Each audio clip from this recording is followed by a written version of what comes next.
অধ্যাত্ম বিদ্যা বা শ্রুতির সার তত্ত্ব বস্তু, শ্রুতি শাস্ত্র উপনিষদের যে সার বস্তু তাহাই শ্রীমদ্ ভাগবত। এই শ্রীমদ্ ভাগবতম সংসারী নাম করুণা হওয়া, এই সংসার জীবগণ উদ্ধারের জন্য করুণা করিয়া কৃষ্ণ দেবেন বেদব্যাসী শ্রীমদ্ ভাগবত পরমহংসের মতো রচনা করলেন। পরমহংস কাকে বলে? সন্ন্যাস, সন্ন্যাস ব্রহ্মচার্য 4 প্রকার, গারস্থ 4 প্রকার, বানপ্রস্থ 4 প্রকার, সন্ন্যাস 4 প্রকার। এই 4 প্রকার সন্ন্যাসের মধ্যে কুটিচক বহুতক হংস পরমহংস, এই পরমহংস শ্রীকৃষ্ণ দেব ঋষি।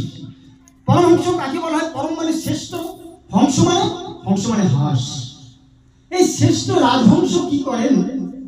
দুধ এবং জল একত্র করে দিলে তিনি ভাগ করে নিতে পারেন। দুধটা রেখে দেন এবং জল যেখানে জলটা জল রেখে দেন। যিনি জল দুধকে ডিভাইড করতে পারেন তাকে বলে পরমহংস। এই ব্যাসদেব ঋষি তিনি ছিলেন পরমহংস। এই পরমহংস ব্যাসদেব ঋষি অমল জ্ঞান এবং পরতত্ত্ব কথা এই শ্রীমদ্ ভাগবতে রচনা করেছেন। যত্র জ্ঞান বৈরাগ্য, যত্র মানে যাহাতে জ্ঞান এবং বৈরাগ্যের কথা বর্ণনা করছেন। জ্ঞান এবং বৈরাগ্য, বৈরাগ্য মানে পৃথিবীর কোন বস্তুর প্রতি তাহার আসক্তি নেই, তাকে বলে বৈরাগ্য। এত সস্তা নয় বৈরাগ্যটা। তারপর হচ্ছে নৈষ্কর্ম।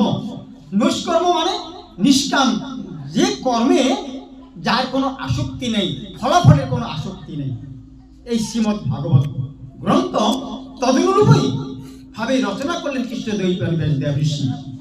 তস্মিন সুপঠন, এই ভাগবতকে যদি আমরা সুপঠন করি, সুপাঠ, পাঠ সবাই করতে পারে কিন্তু সুপঠন সঠিক শুদ্ধ ভাবে পঠন করতে পারেন না বলে তাহলে উদাহরণ দিয়েছেন পাকুর গাছ, বট গাছ, এর অনেক ফল ধরে, কিন্তু হরিদ্বার পাখি, টিয়া পাখি ওরা এই ফলগুলিকে খায়, সেবা করে, কিন্তু গাছের ঘরে অত্যন্ত ফল ঝরে পড়ে, কিন্তু কোনোদিন বট গাছ পাকুর গাছের তলায় কোনো পাকুর গাছ বট গাছের চারা দেখা যায় না।